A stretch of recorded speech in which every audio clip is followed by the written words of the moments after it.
Okay, can we start now? Sir Ryan, hanggang how many or how long rather, how long are we going to use MS Teams? Hindi kaya tayo mabibitin, sir? This is about 2 hours, ma'am. Oh, okay. Thank you so much, sir. All right. So pwede na tayo mag-start kaya. There are about 84 two classes, 85. So bali dalawang klase na siguro ito. Sige, mag-wait pa tayo ng 5 minutes.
We are recognizing Ma'am Sonia. Dito na po si Ma'am Sonia.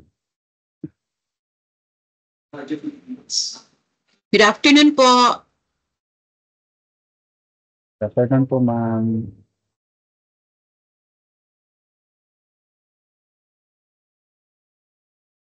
Hello po. Good afternoon, Ma'am Sonia. Good afternoon, Ma'am Lady Lynn. Ay, Lady wala pa. Ma'am Lady Lynn? Lady Lynn. Lady Lynn. Baka wala siya, no? Si Ma'am Lady Lynn. Andiyan ba siya?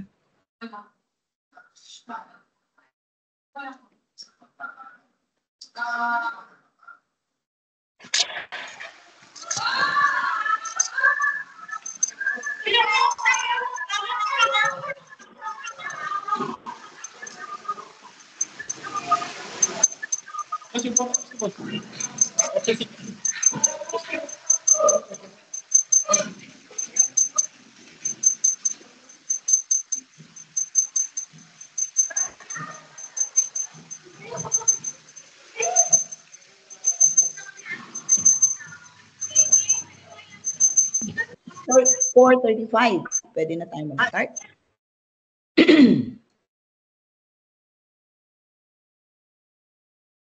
Pwede na? Pwede na siguro, no? Habol na lang yung Yes, ma'am. iba. Pwede na po tayo mag-start. Okay, thank you, sir. So, a pleasant, although raining afternoon to everyone, to our students.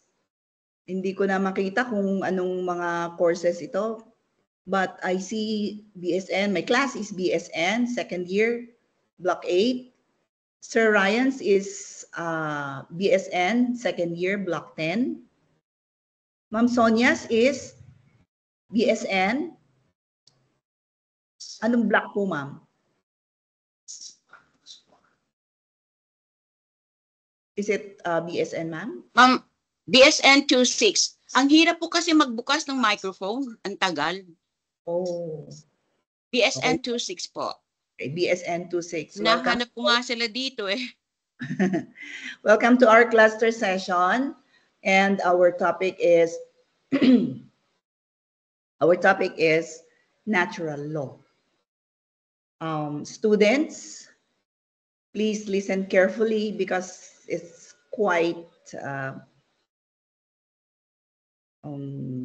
complex and difficult to understand unless you really have to listen carefully and try to digest what we'll be talking about here.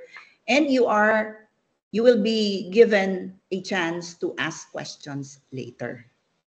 Ask questions, to react, to give your opinions, okay? And we will welcome you after the lecture. Okay, so before we go into the heart of our discussion, natural law, let us have, okay, yung PowerPoint ko muna. Pakita ko yung PowerPoint ko. Let us have a class interaction. Okay.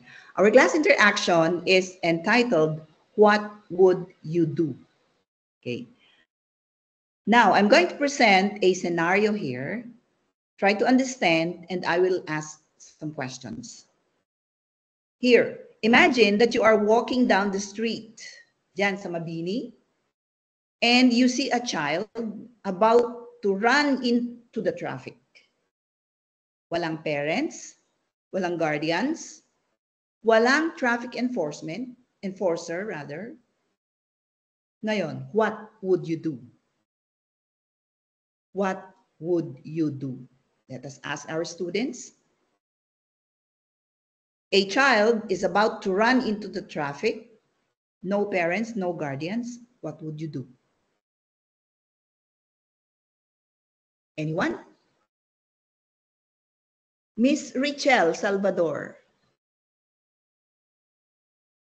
Miss Richelle. If you see a child about to run into the traffic at Mabini, dyan sa crossing sa Mabini, walang parents, walang guardian, what will you do? What would you do? Miss Richelle? Ma'am, pwede po pa ulit yung question? Okay. Imagine that you're walking down the street, dun sa traffic, dyan sa crossing, dyan sa Mabini, and you see a child who is about to run into the traffic, dun sa road, no? Sa crossing. Walang parents, walang guardian. What would you do? Tutulungan ko po siyang tumawid, ma'am. Tutulungan tumawid. Okay? What about Miss Jennifer Reyes? What would you do? Ano po, babawalin ko po siyang tumawid po. Tapos po pag naka-green light na po, sasamahan ko po siya tumawid. Alright. So, gagawa ka ng intervention, di ba? Okay. Now, why would you like to intervene? Bakit gusto mong tulungan? Bakit gusto mong pigilan yung bata? What makes you feel that you want to help the child? Richelle, because you were the one who gave the answer, the first answer. Why would you like to help the child? Because? Para po hindi po siya mapahamak, ma'am. Okay. So, do you think that that is the right thing to do? You think Yes. that's the right thing to do? Yes. What about Miss Jennifer? Kasi po baka po may mangyaring masama po sa kanya. At Okay. pag po meron po nangyaring masama sa kanya, parang makokonsensya po ako kasi po nandun po ako tas po wala po akong ginawa. Okay. So you think that that is the right thing to do? You feel that that is the right thing to do? Yes po. Okay.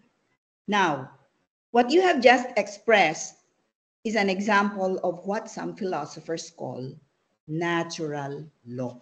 Okay? Natural law, which is a set of moral principles that we as human beings understand instinctively. Okay? Yung instinct natin, hilain mo yung bata. Hilain ko yung bata. Pigilan ko yung bata. Baka masagasaan siya. The idea that we should protect others, especially those who are vulnerable, kagaya ng bata, is a principle that seems to be universally recognized, even if we have different cultures, even if it is done in different time and places. And this act of protecting others, even if nobody is telling us, is innate in us. Okay? Natural sa atin as human beings. Innate or intrinsic within us as human beings. Now, this idea forms the basis of natural law. Okay? Which we will be exploring in today's lecture. Let's go into the definition of natural law.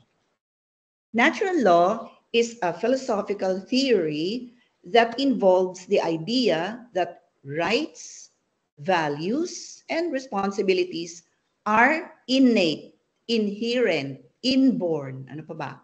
Intrinsic in human nature.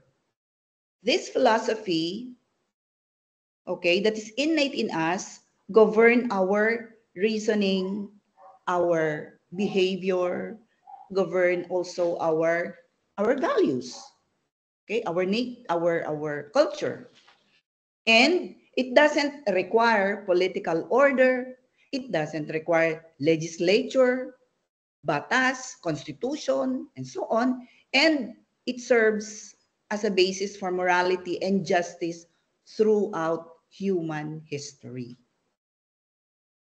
The natural law theory is stated to have existed without even the requirement of human understanding or any kind of political order or legislature. Natural law is based upon the idea that human beings inherently understand the difference between right and wrong. Natural na sa atin yun, nandoon na. So even before we were created, andyan na yan. So we were endowed by that innate nature to recognize what is right and what is wrong. Okay? No one has taught us natural law. We are innately born with it, and we initiate it by making good and right decisions. Therefore, it is said to be discoverable through the exercise of reason. So pag pinanganak tayo, hindi pa natin masyadong alam yan, pero nakaando na yung nature natin that we are gonna choose between right over, okay, we choose the right thing over the wrong thing. Okay? And paglaki na natin, pag nagkaisip na tayo, meron na tayong reasoning ability, we will now be able to discover what is right over wrong. Under the natural law, okay, under the natural law theory, all individuals and organizations have the right to freedom from government and political systems regardless of culture or religion. In other words, kung natural law ang pinag-uusapan, we do not need the government dictating us or telling us, oh, ganitong gawin mo, ganyan, ganyan. Political systems, hindi na, because it's innate in us. Okay? For example, here are some examples now that we do, that we behave, that we are in, na hindi kailangan ang batas na ginawa ng tao. For example, an individual keeps a promise that he made to a friend, such as, mag-show up ka on time, agreed tayo sa ganitong oras, you show up dun sa meeting na yan. That is naturally correct for us. Another one, that parents provide food, shelter, education, and emotional support to their children. Okay, so parents provide food, even animals, right? They provide food. They provide shelter, of course, not education, only for humans, no? And they support their siblings. Another example, a person advocates for fair treatment in the workplace, such as demanding equal pay for equal work, helping a co-employee when he needs help or she needs help, okay? Another example, a person returns a lost wallet to its owner without taking anything from it. And the last example that I can give is an individual pursues education or self-improvement, such as kayo, attending school, learning new skills, pursuing higher education. That is, those are examples of natural law, individuals doing them without the dictate of the political system. Okay. Now, speaking of political system, we cannot but think of the so-called positive law. Ano na naman itong positive law as differentiated from natural law? Okay. Natural law versus the positive law. Now, it is important to note that natural law is not to be confused, no, with positive law, because natural law does not involve any kind of judicial decision or legislative enactment. Okay? Ano itong judicial decision? Judicial decision, para sa positive law yan, it refers to the ruling or judgment that is made by a court or a judge in a legal case. Okay, so positive law yan. Ginawa, dinicide doon sa court of law.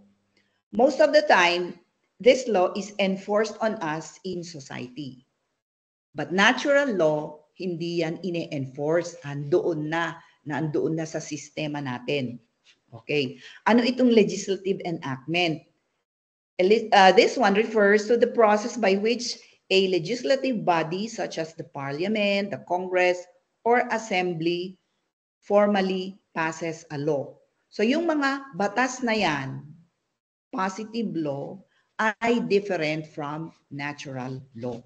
Because natural law highlights human behavior involving inherent ethical standards. And it is not enforced upon us. It is not enforced upon people in the society. Samantalang yung positive law, ine-enforce yan sa atin. Huwag mong gagawin. Pag ginawa mo, you will receive sanctions. Mapapanish ka, kukulong ka. Okay? But then again, natural law should not be confused with human rights. Okay? Human rights are the rights that we possess simply by virtue of us being human beings. Okay? We have human rights. Why? Because we are human beings. These rights are embodied or they are found in our Constitution. They are found in some international agreements.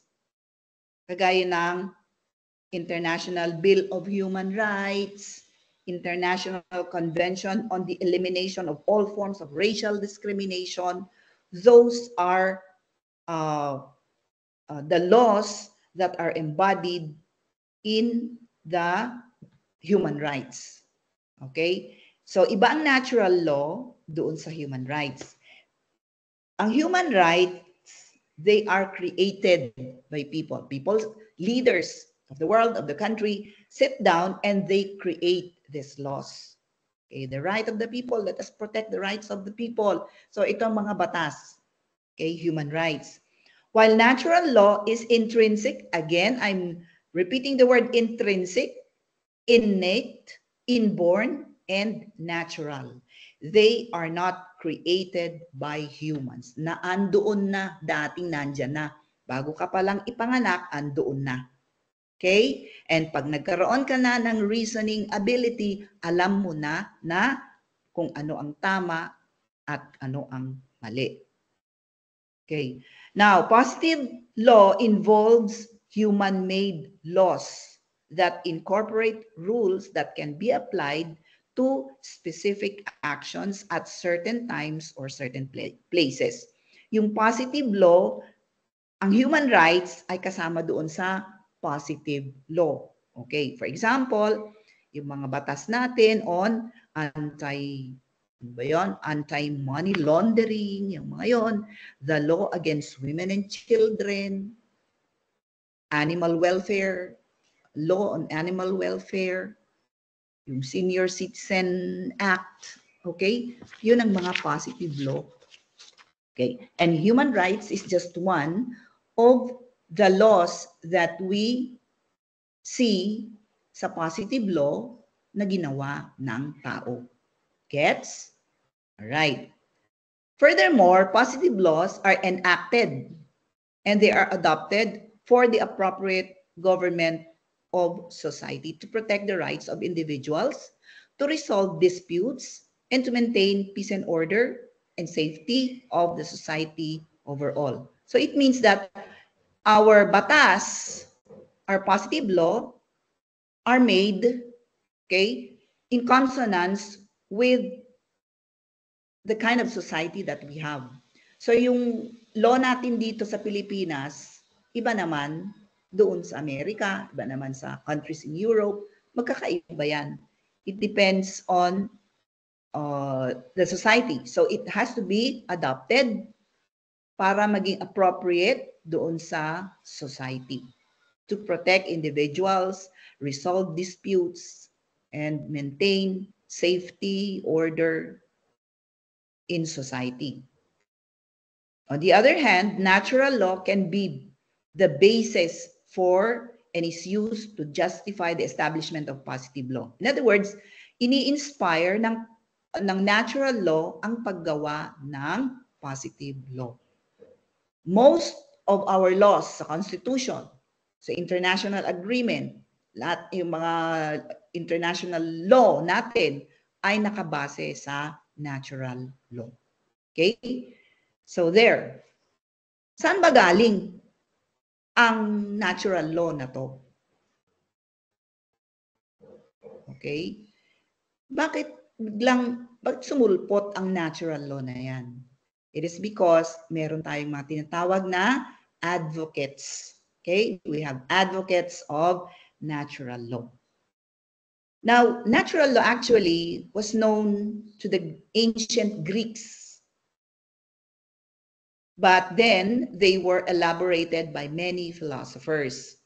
And some important philosophers who played a role in the development of natural law include Aristotle, Plato, and ang pinaka matunog na pangalan dyan sa natural law ay si Saint Thomas Aquinas. Okay, so iisa-isahin natin sila. First, si Aristotle. Ano ba yung sinasabi ni Aristotle on natural law? Aristotle is considered by many as the founder of natural law. And in his argument, he says that what is just by nature is not always the same as just by law. So parang yung sinabi din natin kanina, no? Iba ang batas ng tao, iba ang natural law. Although natural law inspires, okay, the establishment of positive law or the law of the people or the just Okay, ano ba yun? He says that what is just by nature is not always the same as just by law. Now, Aristotle believed that there is a natural justice that is valid everywhere by the same force. Ano kaya yung force na yon? Okay? Iisang force that regulates, that tells us that this is what you are supposed to do. And it is nature. This natural justice is accepted and indisputable. We cannot question. And it should be accepted by people. And it does not depend on the decision of the Constitution. It does not depend on the law of the land. It does not depend on any group of people, okay? Because it's natural. Okay. Here is an example. Justice, we're talking of justice, no? Natural justice. A Filipino corporate leader, let's say a president of a corporation, is now faced with a decision that it could significantly impact or have an influence or a result on both the employees and the community. So he is the president of the company. He owns the company. And the company is considering of moving its manufacturing operations to a place or a country with lesser cost of manufacturing. Kasi he senses that in the Philippines, kaunti lang ang pumapasok sa kumpanya. So, iniisip niya that I would rather move the company, manufacturing company, to India, siguro sa India, for a lesser cost.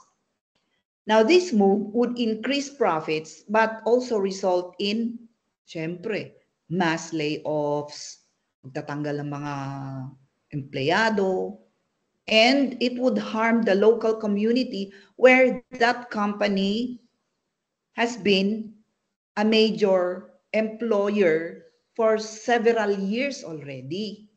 So if you move the company, if he moves the company to India, maraming mawawala ng trabaho. Especially people in the community, because they depend on the operation of the company. Okay. In this scenario, Aristotle's natural law would emphasize the importance of the leader or the president in making a decision based on, okay, dapat nagbe-base siya sa virtue, sa justice, and the common good. Yun ang natural law. Okay? When he decides, he should base his decision on virtue, justice, and common good. So the leader would need to consider the employees na malay off. So if he does not go to India, he considers the well-being of the employees, and he considers the impact on the community and whether the decision aligns with the company's purpose beyond just profit making. Okay? Iko-consider niya. Malaki nga ang papasok na pera, kaya lang, what about the community, the impact on the community? What about the people who will be laid off, the employees? Okay? So according to Aristotle, a virtuous leader would strive for a decision that balances the interest of all stakeholders, reflecting the idea of achieving the golden mean. Ano yung golden mean? Avoid extremes and act in a way that is just and fair. Okay? That's the golden mean. So, i-consider niya yon, yung president na yon sa kumpanya. Now, the decision to prioritize long-term sustainability and the welfare of the community, even at the cost of kaunting profit, would exemplify Aristotle's natural law. So kahit na kaunti lang profit, I'm helping naman maraming tao. I'm helping these employees. I'm helping the community. That is Aristotle's natural law. Okay? So it reflects the belief that ethical principles are rooted in the very nature of what it means to live a good and virtuous life. Yan. So that is Aristotle's. Next, ito namang si Plato. Plato, on the other hand, before we go to his concept, no? Let's look at the human person or the human being. Ang tao, since time immemorial, there has always been a longing for a higher law. Parang Superman ba, no? May mga batas nga, pero dapat may mas maganda pa, ganon. Dapat may super law, ganon. A longing for a higher law than those that were made by the community or by the lawmakers. Yan. The city government, yung mga gumagawa ng batas sa community. And the answer to this longing of the people is what Plato said, the divine theory of law. Another answer is the theory of natural justice. And another one is the theory of natural law. So divine law, theory of natural justice, and the theory of natural law. Divine laws are those ascribed to God. So pag divine law, yun yung related to God. These are the laws of which God is the maker. God is the lawgiver. God is the gumawa ng bill, siya ang nag-approve, siya ang lahat. Okay, so there. This is what you're going to follow. Sabi niya, no? They are God-made and may not be amendable. Nobody should amend. It's not to be amendable by man, and it's not to be questioned by man, because it's the law of God. It's the divine law. Okay? Yung natural law naman, it does not go far from Plato's theory of forms. So, meron siyang sinasabi, itong si Plato, na theory of forms. Ano yung forms na yan? Mamaya, pag-usapan natin. So, this theory of forms says that objects in the material world are imperfect copies or imitations of the forms. So, merong forms. Okay? The natural law is a law that is based on that theory of forms. Ano yung form? Ano yun? Forms are the perfect or the ideals that do not exist in the material world. So, somewhat, or it is rather utopic. Alam niyo yung utopia? Utopic, ideal, perfect, super. Okay? So, this is the theory of forms of Plato. Now, they do not exist daw in the material world. And if they do exist in the material world, itong ideals na to, ideal nga, no? Kaya perfect. They are only imitations of the forms. And they are already there since time immemorial. They are not supposed to be changed. They are immutable. Okay, immutable. Hindi pwedeng mag-mutate or hindi pwedeng mag-change. Diba? Pag mutant, ibig sabihin nag-change. So these laws, these forms are immutable. Andyan na sila.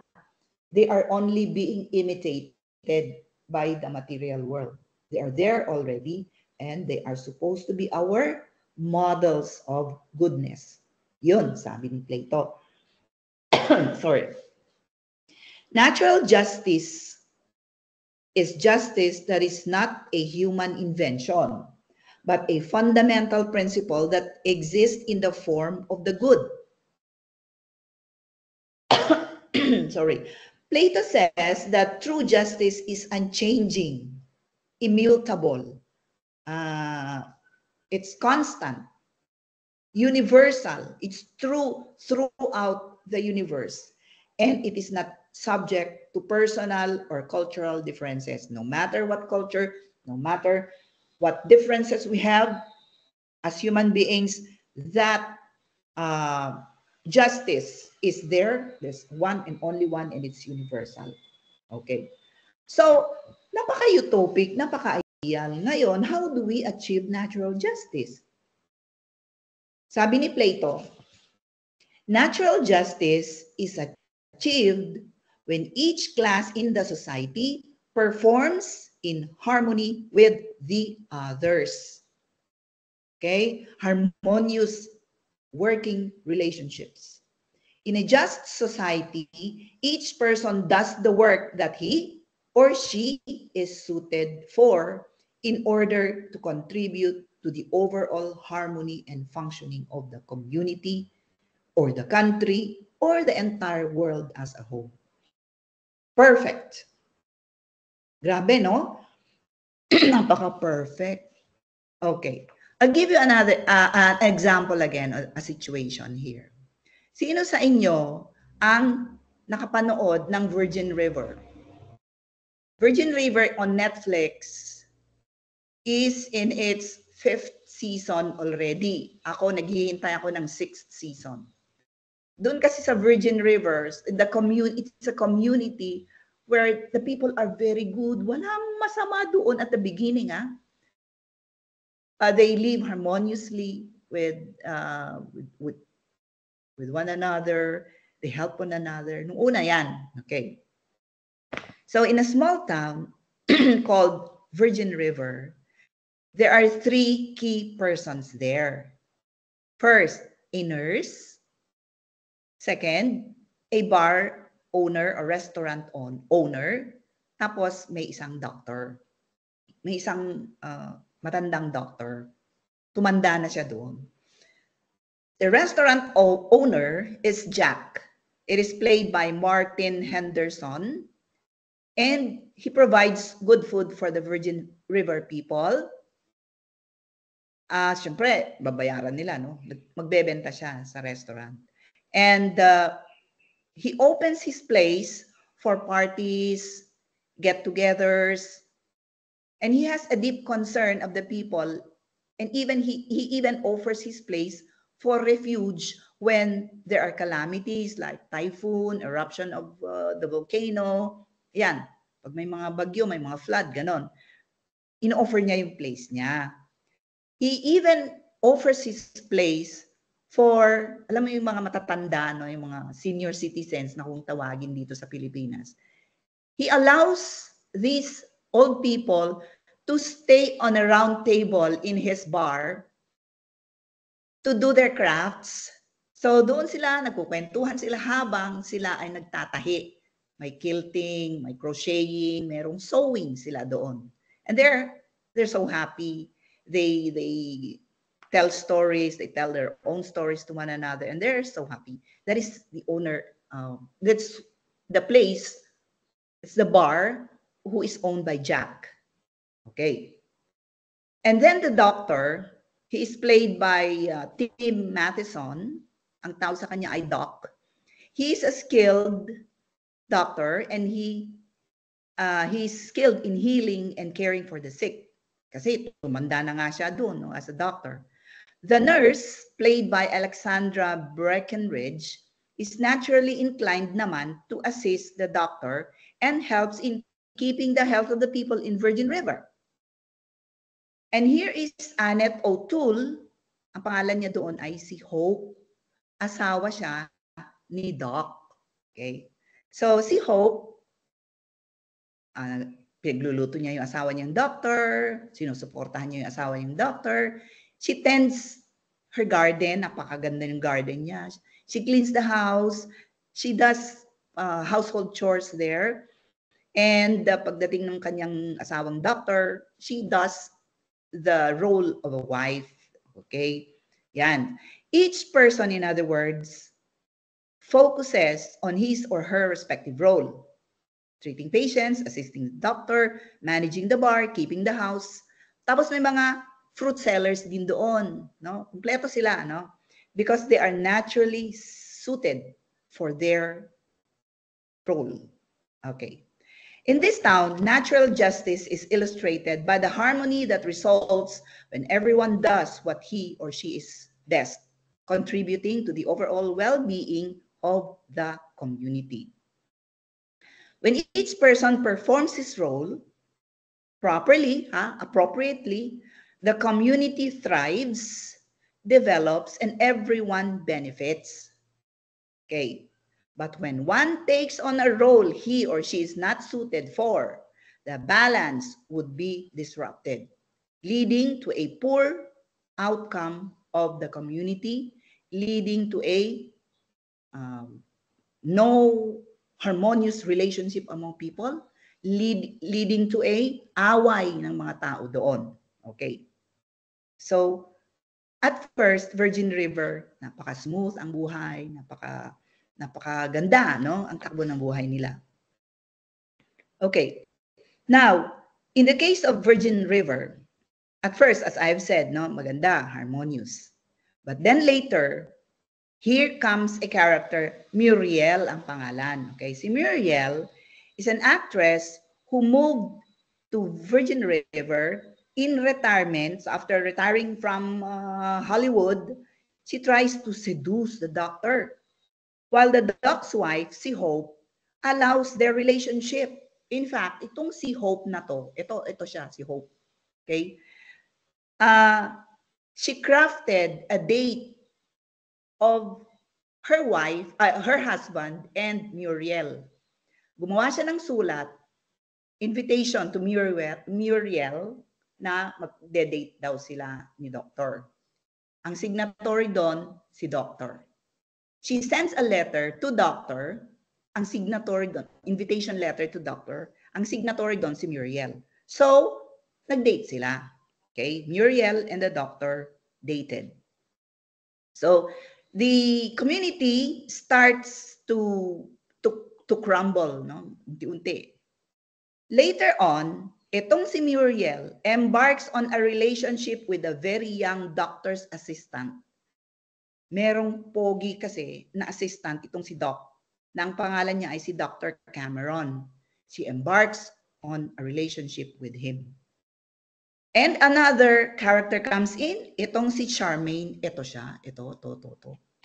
Charmaine, another character who claims that she is pregnant with twins. Okay? Buntis ako at twins ang magiging anak ko, sabi niya. And she claims that she was impregnated by Jack, the owner of the bar. And she begins to receive monetary support from Jack. Later, Jack learns that Charmaine was lying. Nagsisinungaling siya. Hindi pala kanya yung ipapanganak ng mga twins. Virgin River now begins to crumble and the natural justice fails. Yun ang ayaw ni Plato. The harmony of the town is shaken. See? So natural justice in this scenario is the principle that everyone should perform the role that he is naturally best suited for, creating a balanced and harmonious society.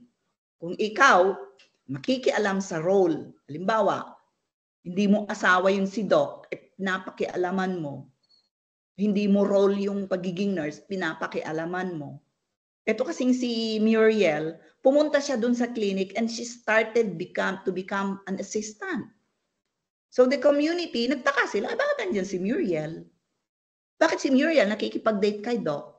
And everybody would be wondering, no? And the harmony of the place is put on the rocks. Okay? There. So ayaw ni Plato yon. Now we go to St. Thomas Aquinas. St. Thomas Aquinas is the foremost and the leading theorist of the natural law. He inherited the main traditions of the ancient world, particularly those of Plato and Aristotle. So teacher niya, in-inherit niya, minana niya yung learnings from Plato and Aristotle. For St. Thomas, natural law and religion are interconnected. So ito naman yung kanyang contribution, no? religion and natural law are interconnected. And he believed that natural law participates in the divine eternal law. Yung kanina, yung natural law participates in the positive law, the law of the people, human law. But ito naman si Aquinas, natural law participates in the divine eternal law. What is this divine eternal law? The divine eternal law is the rational plan by which all creation is ordered. It's a plan, it's a reasoned plan. And natural law is the way by which human beings participate in this eternal law. Okay, bakit rational? This eternal law posits that, okay, this eternal law says that there is a moral order inherent in the world which is established by God and can be understood through human reason. It consists of universal principles that guide our conduct based on what is good for humans, and these principles are the foundation for all moral and legal norms. So nakuha niya din yung kay Plato. Further, human laws should be grounded or based on natural law. Okay, so kuha niya pa rin yung kay Plato, no? If human law contradicts natural law, then it is not a true law. Peke.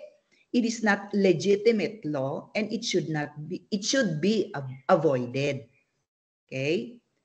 Si Aquinas, he believed that by using reason, humans can see the basic moral principles that guide our actions. Pag nagkaisip na tayo, marunong na tayo sa reason, then we would now be guided by our actions to do good. In our moral reasoning, Aquinas said that the good should be upheld and the evil should be avoided. Okay. So, hindi naman siya lalayo doon sa sinasabi ni Plato at saka ni Aristotle. It's just that the incorporation of the divine eternal law kay Aquinas. Okay. Among Aquinas' theory,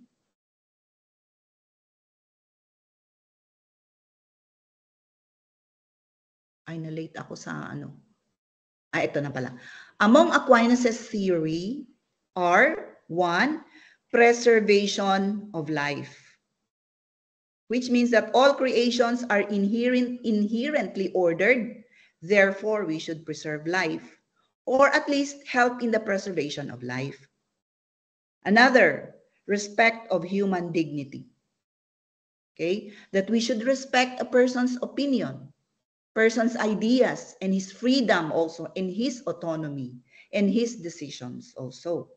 I-respect natin. Another one is moral decision making. That, it means that we go for the rules of right conduct rather than the legalities of it. Okay? We have another, kukwento na naman ako. Okay? May sample situation dito to illustrate Aquinas' natural law. Okay. You see this picture here? Ito si House. Those of you who, mga nursing students natin, nanonood kayo ng House, si Dr. House. Okay. Now, in application of Aquinas' natural law, here is an illustration. Okay. A patient arrives at the hospital with a life-threatening injury after a car accident, kunwari, no? Now, the doctor quickly assesses the situation and realizes that the patient requires an emergency surgery in order to survive. However, ang patient na yan, meron na siyang living will. Meron na siyang will. Noon pa niya isinulat na pag na-aksidente ako, wag niyo na akong i-operahan, wag niyo na ako, basta hayaan niyo na lang ako mamatay. Sabi niya. Okay, that is his written will. The doctor now sees it. So the doctor realizes that kailangan ng surgery itong in order to survive. Kasi sinumpaan niya yun eh. Ang doctor should save life. Okay? However, contradictory to the patient's will. The patient has a living will na it states there that he does not want to be kept alive via extraordinary means if hindi rin lang siya mabubuhay. If he will not recover, so just let me die. Ganon, no? Now, one of Aquinas' natural law principle is the moral principle of preservation of life.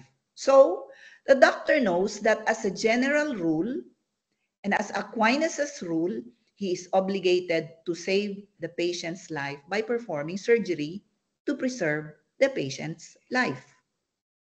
Yung patient, may will siya, wag na, sabi niya. Okay, yung patient, meron siyang sariling will. Okay? Meron siyang freedom. Lahat ng tao may freedom, no? By his own freedom, autonomy, and by his own reason, the patient does not want to be kept alive, let's say by surgery, by undergoing surgery, by being intubated, by allowing him to live in that situation, by letting him just lie there na parang gulay, baka pagkatapos ng surgery, ganun siya. So sabi niya, ang will ko, huwag na, pabayaan niyo na ako. Okay. So there. Ngayon, etong si doctor, he should also consider that Aquinas has said there must be a respect for persons' autonomy and dignity. Ngayon, nagko-conflict na. Paano yung sinumpaan ko? Mag-save ako ng life dapat. Tapos itong pasyente ko, ayaw. Here, Aquinas emphasizes the importance of acting in accordance with reason and respecting the natural order, which includes the patient's rational choice. Ang rason ng patient meron. So, reason niya about his own life stated in his will. Okay. Another of Aquinas is moral decision making. So, eto na siya. Eto na si Doc. The doctor must use practical wisdom to balance these considerations. While the preservation of life is important for the patient, the doctor must also respect the patient's autonomous decision. Diba? Yung freedom niya. Okay? Aquinas would argue that the doctor should carefully consider whether performing the surgery is in line with the natural law principle of acting in the patient's true best interest. So kung i-operahan ko siya, if I perform surgery, is it in the patient's best interest or ifa-follow niya yung will niya? Okay. The doctor decides to follow this time. O ano ngayon ang gagawin ng doctor? If you were the doctor, ang gagawin niyo?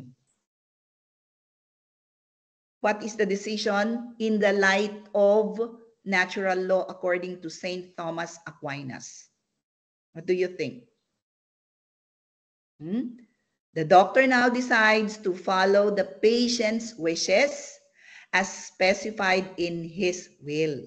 That is, understanding, respecting the patient's autonomy and dignity, which is also a critical aspect of natural law. The decision to not perform the surgery in this particular case reflects a reasoned choice of the patient that is in line with the principles of natural law. So now the doctor does not perform the surgery. He respects the autonomy of the patient. Okay? So the doctor, of course, he acknowledges that while life is important, life preservation is very important, it should not dominate the respect for the patient's rational and moral autonomy or freedom. Okay? So, irerespeto na niya yung desisyon ng patient. Well, you might say, paano naman niya sasabihan ng patient yung doctor, ano na nga siya, unconscious na siya. May will nga siya. May mga taong ganun no, nakalagay na sa will nila, no, that when I die, ganyan, ganyan, ganyan. Okay. So he respects the will. In this example, Aquinas' natural law guides the doctor in making a complex ethical decision. Nasa, ano siya dilemma si doctor. So, he turns to natural law of St. Thomas Aquinas so that Aquinas guides the doctor in making his decision by considering both preservation of life and the respect for the patient's autonomy. And ultimately, he is seeking a balance that reflects the moral order that is innate in human nature. Okay. So, yung patient's reason is valid as far as eternal law is concerned. Okay. This patient, this doctor considers the moral reasoning of the patient. Okay. So, itong si doctor ay guided by St. Thomas Aquinas' theory of the natural law. Okay. Sa ating mga ospital, di ba sa mga ospital natin may mga protocols tayo, no? Sabi nung doctor, ay yung patient, wag na akong operahan. Sino? Sa will ko. Okay? Itong si doctor, ay hindi sinumpaan ko yan kailangan i-operahan kita. Operahan ko yung pasyente. More often than not, yung mga hospitals natin are governed by certain protocols. So, the patient's relatives are required to sign a waiver, di ba ganun? Mga nursing students, di ba ganun ang ginagawa nila, no? They are required to sign a waiver which contains that the hospital will not be liable in case the patient dies. So, it's not the doctor anymore, it's the hospital. Okay? So, there. Again, ano yung moral decision? Preservation of life or the respect of the dignity and the autonomy and the freedom of the patient. Yung something or the decision should be one that that respect the patient's rational or reasoned, okay, moral reasoning, I should say, moral autonomy and freedom. All right. Now, ang daming mga ideas that there are so many ideas that could be derived from this, no? And people even debate. There are several debates on this. And the debates come from the flaws in the natural law theory. So no matter how intelligent our philosophers are, our ethicists are, may mga flaws naman in the natural law theory. Just like in any rule, there are always exceptions to the rule. Okay? Flaws in the natural law theory. One is their subjectivity in interpretation. We have different interpretations that makes the law vague.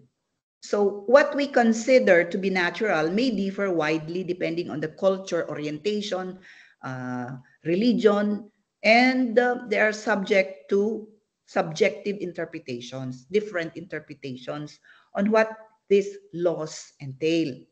Okay? There are also cultural biases. May sarili akong kultura, may sarili silang kultura. When I look at this natural law theory, depende, no, sa kultura ko and religious beliefs. Okay? Moral relativism is another flaw. That the claim that the moral truth is universal is relative, depende, no? It is related or relative, okay, to certain cultural, social, personal circumstances that we have undergone or encountered. Furthermore, as societies evolve, syempre dumadami ang tao, moral beliefs also change. So the idea that there are immutable. Yung immutable na word natin kanina, unchangeable. Moral laws derived from nature is questionable. See? Another one is conflicts with science. Some aspects of human nature that were once considered fixed are now understood to be more complex due to the advancement of science, biology, psychology, sociology, etc., etc. Artificial intelligence, for instance, AI, lacks human moral consciousness. It lacks freedom, dignity, and reason. AI, ChatGPT, and so on, challenges the immutable view of human nature in natural law. Another one, yung cloning na yan, organ harvesting. Babies implanted into surrogate mothers are among other scientific methods that are in conflict with natural law because the process of manipulating human beings is not morally acceptable and it violates natural individuality and uniqueness. Okay? Ito yung mga flaws. Tsaka, there are issues of applicability. Paano i-apply? Conflicting duties in real-life situations. Different natural laws might conflict, leading to moral dilemmas, where the theory offers no clear solution. Bitin. So, paano? Okay? Moral dilemma. Just like the doctor, paano yan? He is in a dilemma. Okay? Buti nga, nakakapag-decide siya, no? Guided by St. Thomas Aquinas. But what about in situations na hindi talaga pwedeng, na kailangan mamili ka? Between two important things. Okay? And there are religious overtones also. Religious overtones? Natural law can alienate non-religious people or those from different religious traditions. Hindi tayo pare-pareho ng religion. So, there are those who might accept, there are those who might not accept the philosophy or the ethical rule. Now, in a society of different religions, orientations, and beliefs, natural law, which is religiously infused, according to Aquinas, could be problematic because it may not be accepted by all citizens. Yun ang mga flaws, yun ang mga inconsistencies of natural law. Ba? Dami-dami mga inconsistencies. So, if Plato and Aquinas were living in the present times, sana, they would see the repercussions of their theories. And as time moves and life becomes more and more complex, I wonder how would their intelligent minds answer all our questions. Napakadami nating questions. Dahil wala na sila, patay na sila, tayo na lang ang nagko-question, tayo na lang ang naghahanap ng answers to our question.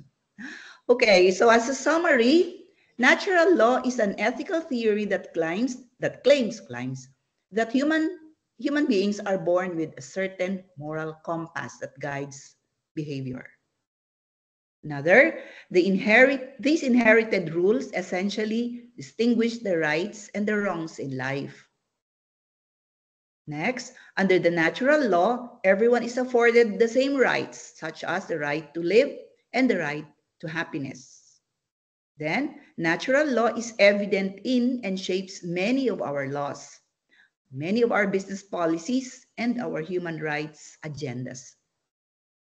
However, unlike the systems in our society, the rules in natural law do not change, and they are inherently assigned to everyone. Thank you very much for listening, and thank you for joining the cluster session. Maraming salamat po. Okay, thank you very much po, ma'am. So now we will proceed to question and answer or sharings. Baka may gustong i-share yung mga students natin from different blocks. Okay. I would like to ask Ma'am Sonia And you also, Sir Ryan, Sir, our professors sa JEC 7, sa ethics, to help me in answering, in giving opinions, in answering questions to our students. Thank you po.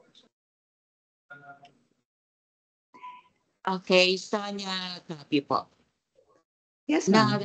Yeah, opo. Natigatig ako dun sa sample incident na yung doctor, the mission of the doctor to save life, and Yes. the wish of the patient to die should a tragic accident happen to the patient.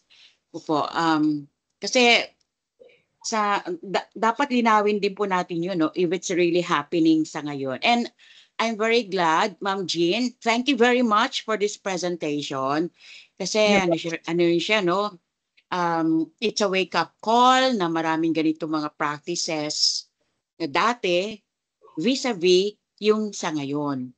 So yung kanina na yung doktor ay sumunod dun sa teorya ni Thomas Aquinas. Kung titingnan natin si Thomas Aquinas, mga 13th century pa siya, no? Yes, ma'am. Eh ngayon, 21st century na po tayo.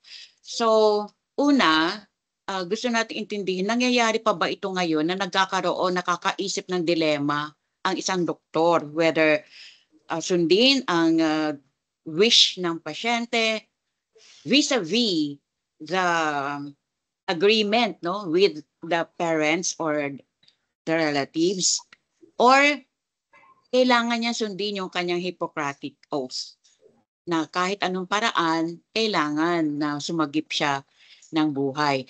So ang pagkaintindi po natin dito, there was a time na ganun talaga, no, yung mga dilema.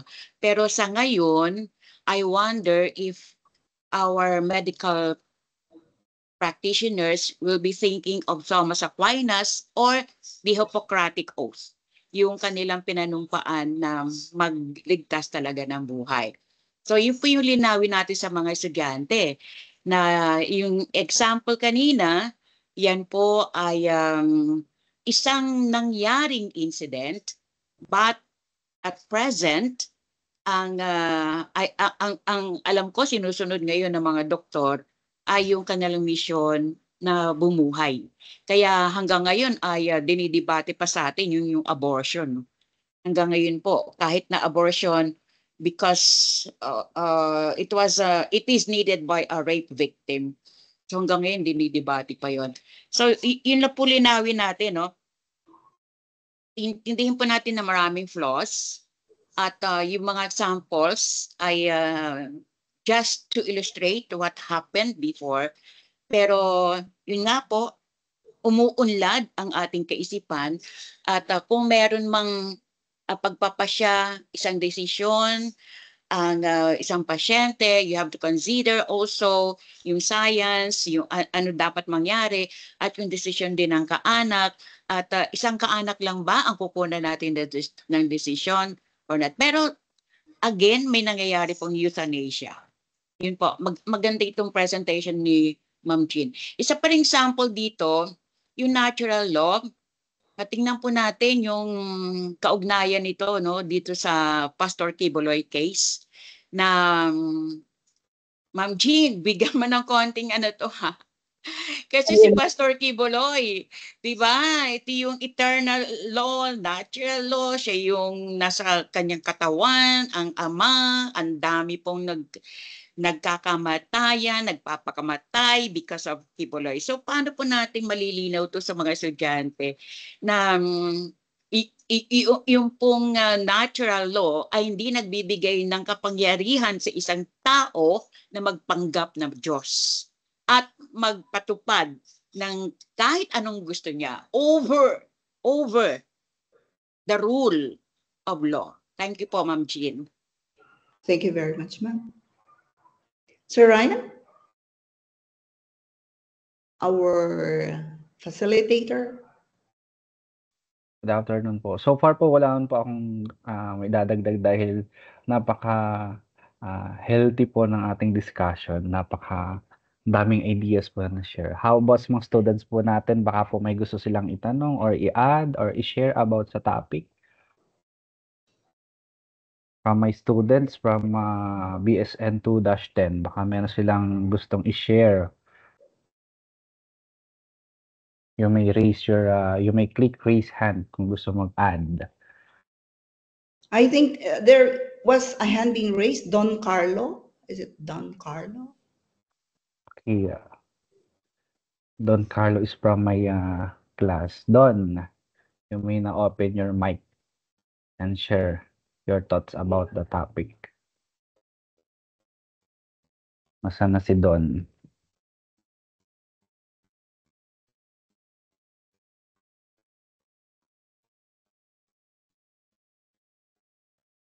Nawala na. Wala na si Don. How about the others?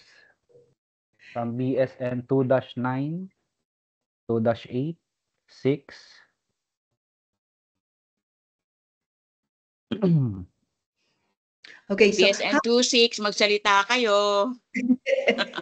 habang nag-iisip sila ng question o kaya nag-organize sila ng thoughts nila, yung tungkol sa example kanina na the doctor faced with a dilemma, ano kasi ma'am, merong will, no? Written will yung tao, yung patient na kapag ako ang naaksidente at napunta sa hospital, sa doctor, tapos i-ooperahan ako at hindi rin lang sigurado na mabubuhay ako ng normal, hayaan nyo na lang ako. Sabi niya kasi it is stated in his will. So, the doctor decides, because he has to decide, no? He now decides to respect the will of the patient. Yung last will, di ba yon? Yung will and testament, something like that. Ayan. So, napakadali, no? In that case, napakadali for the doctor to decide. But what if it is in a case na walang will? Diba? Yun ang mahirap. Kung wala namang will, Ma'am Jean, talagang tuloy-tuloy yung surgery as required. If I may, no, I would like to ask the students to respond. Kasi may mga practicing students na po ito, no? Mga nursing students natin. Nangyayari ba ito ngayon? Na kapag may will at syempre yung will, ano yan, notarized. Alam mo ganun, ma'am, no? Notarized. Opo. At may witnesses, mga ganun pa, no? At I'd like to question, anong mental state niya when the patient was writing that? And syempre, ang punto dito ay yung dilemma ng doktor at saka ng mga kamag-anak din. Papayagan ba nila na hindi na operahan? And tendency natin, di ba ma'am, mga estudyante, no? Gawin yon lahat ng paraan, magbabayad kami ng kahit ano. Meron bang kaanak na ipapakita yung will ng pasyente na hayaan na siyang mamatay kung di rin lang naman sigurado? I think, ma'am, somebody is raising her hand. Yes, ma'am. Yun nga po, nakikita ko. Pamela Buenaventura is raising her hand. Hello po, good afternoon po. Very na-incline po ako dun sa naging scenario po. So, I asked my father po, kasi sabi niya po, since doctor po siya and madalas niya po na-encounter yung mga ganitong scenarios nga daw po sa hospital. Sabi daw po niya, kapag unconscious daw po yung patient, tapos merong relatives, tapos umoo po yung relatives, po pwede po silang umoo, pero kung hindi po nila alam yung about sa will, kasi first and foremost po, it's all about consent po. Kung unconscious po yung patient, tapos andun po yung relatives, at hindi po nila alam yung about sa will, po pwede po silang umoo po para sa surgery. Pero kung alam po nila yung about sa will, tapos unconscious po si patient, hindi po talaga sila po pwedeng umoo po. Yun po. So that makes it easier for the doctor to decide. Hinihintay lang naman nila yung kung anong sasabihin Ng nung patient. pasyente o kaya yung mga kaanak ng pasyente Paano kung makoma? o mga kamag-anak. Pag-coma yung patient. Yun po, tulad po ng, yun nga po, kasi ito din po yung, sabi po ni Daddy, tapos sa inaaral din po namin, it's all about consent po talaga. Wala po kaming po pwedeng gawin sa patient kung wala po kaming consent na natatanggap po. Okay. So ang consent whether to do the surgery or not. Kung may ipakitang Yes po, ma'am. kung may ipakitang will at unconscious ang patient, hindi naman gagawin. Hindi po, ma'am. Ayun. Kaya kailangan. But if they do not know about the will and they have to decide, so yung mga kaanak na ang magbibigay ng desisyon. Oo, tuloy ang doctor. Pwede silang maumoo. More often than not, syempre, kung kaanak mo yun, ay sige, gawin nyo lahat ang pwede nyong gawin, doctor. Yes. Normally.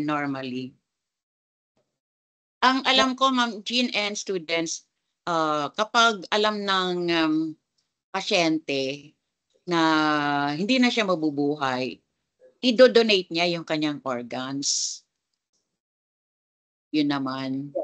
Again, if there is a written consent. Will then, yes. Will May din. written din yun. Okay. Merong mga documents na ganun na mga documents na minsan na-fill outan ko. Are you willing to donate an organ in case, sabi niya Yes. Minsan, Ma'am Jean, minsan pumirma ako niyan when I was much younger pa. Oo. When I was in Manila sa kidney, National Kidney, kasi may na-interview akong psychiatrist, doktor. Oh, gusto ko yan, sabi ko. Donate the kidney. So that is if there is a consent. As according to Miss Benaventura, kung may consent talaga. So it's the consent, no, that decides everything. Pero kung wala, then they have to respect. Kahit na importante, kailangan ng isang pasyente yung organ na yan, na pwedeng-pwede, compatible sila, halimbawa, kidney. You have to respect the individuality, the autonomy of the person. Huwag mong i-harvest yung kanyang organ na hindi naman niya gusto o hindi niya pinayagan. So again, the word consent. Thank you, Miss Benaventura, for the word consent. Yun pala yun. Estudyante ko yata ito si Pamela. Ang tatay daw. Raising your hand. Baka may gusto pa idagdag si Pamela. So, yun po, meron din po kasi ang pagkakaalam na law na kapag hindi po, tawag dito, kapag ginawa po kasi yun ng doktor ng without the consent po, pwede po kasi nilang habulin po yung doktor po ulit, i-demanda naman po yung doktor po. Correct. Yes. Kahit sa CS lang ligation, kailangan may consent yung asawa, di ba? Kailangan may consent yung mother. Kung magpapaligate, kailangan may consent din yung asawa. May pipirmahan silang documents. How much more sa mga vital organs ng isang tao, di ba? And performing of surgery.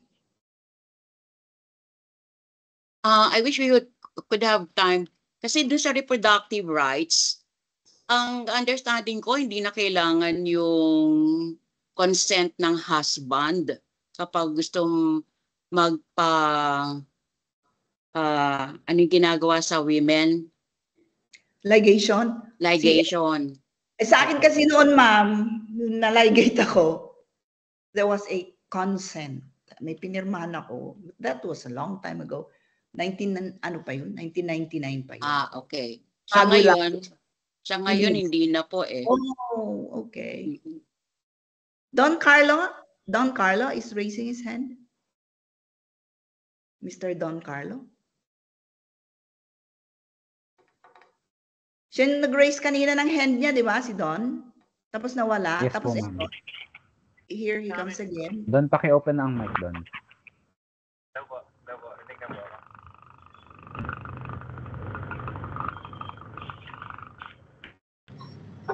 Medyo lapit muna. Hello po. Mic Ayan, test okay po. na. Mic test. Tingnan po ako. Ayan. May Loud nag-remove and po clear. sa akin kanina nung una kong raise ng hand. Someone removed me from the meeting po. Ano ko lang po, yung sa... May na ano po kasi ako medical movie po na Dr. House po ata yan.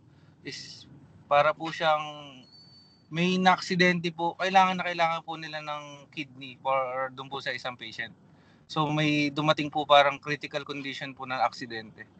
So ang ginawa po parang natural law po ang ginawa ni Dr. House na kahit wala pong consent, wala pong ID po yung patient. Pero po sa chances niya po, maliit na po yung chances niyang mabuhay.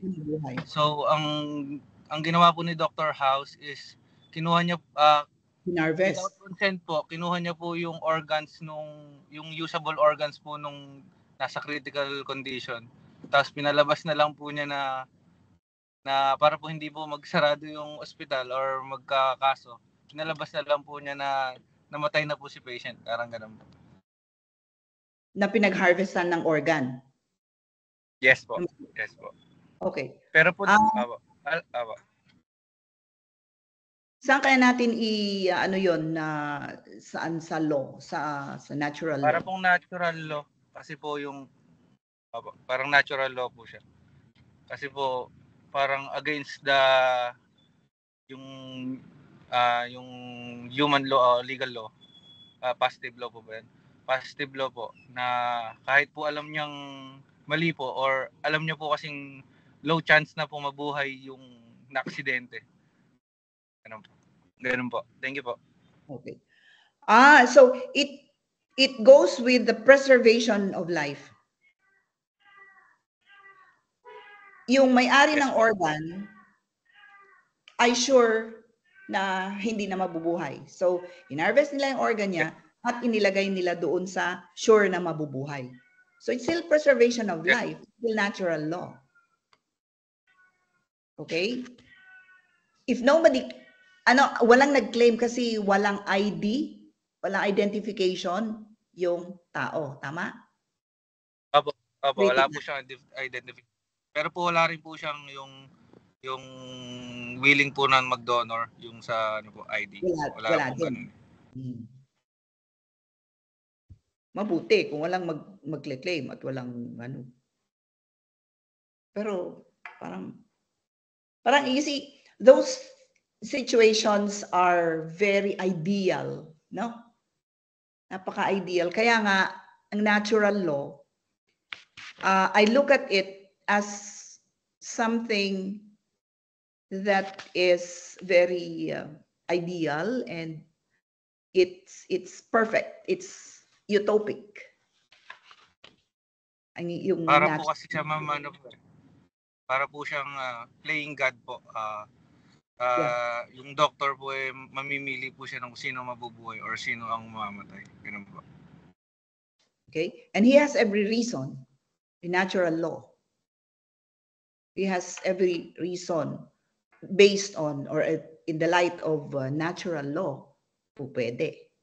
Okay? Valid siya. Okay? May mga iba pang ideas tayo?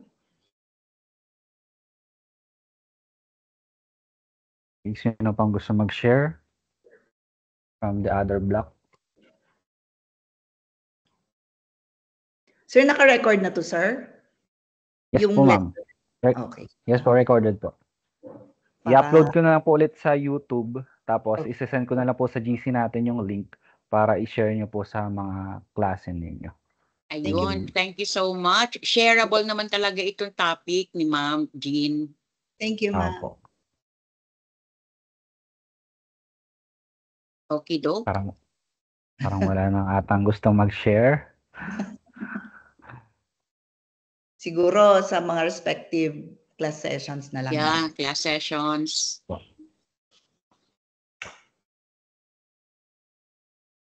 So, ang susunod na cluster session po ay natural law, deontology. Heavy deontology po.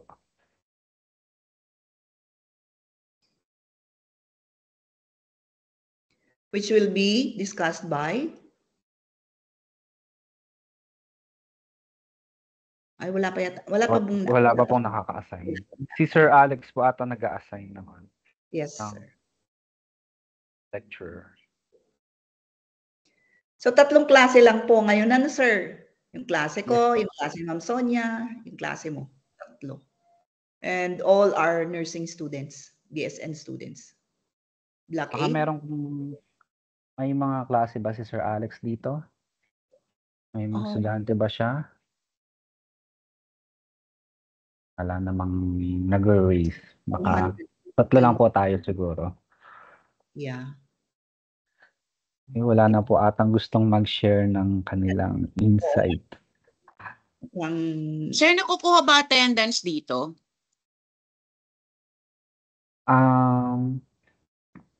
Hindi po, unless po magsasend po kayo ng personal na file nyo dito sa Messenger, tapos sila po mag-type ng attendance nila. What I did, Ma'am Sonia, Yes, ma'am. before the lecture, para nag-assign na ako ng estudyante to check the attendance. Tapos, right after the lecture, sasubmit na niya sa akin. Ganun yung ginawa. Entire participants? Only in my Klase class. nyo lang?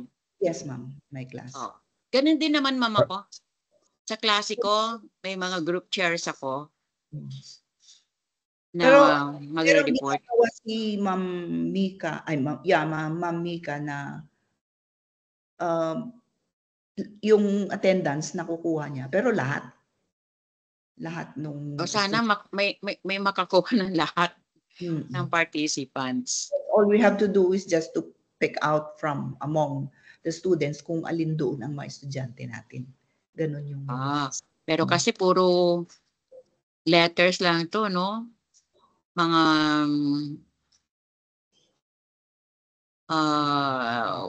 wala siyang photos, walang apelyido. Ayan. Anyway, responsable naman po yung mga estudyante ko to report their attendance, time in and time out. I would just like to read this one, BSN 29, Bacani Brian Leonard. Good evening po, ma'am. In the writings of Sophocles, he tackled the dilemma of divine law versus human law in one of his plays titled Antigone. Antigone is an example of a case of dilemma of whatever the divine law should prevail over the human law. It can also be correlated with the justification of how the government is intervening with the lives of its citizen, and whether the coercive nature of our laws should prevail over the laws of God. My question is in terms of application, which should prevail po. Okay, thank you very much for that sharing, Mr. Brian from BSN 29.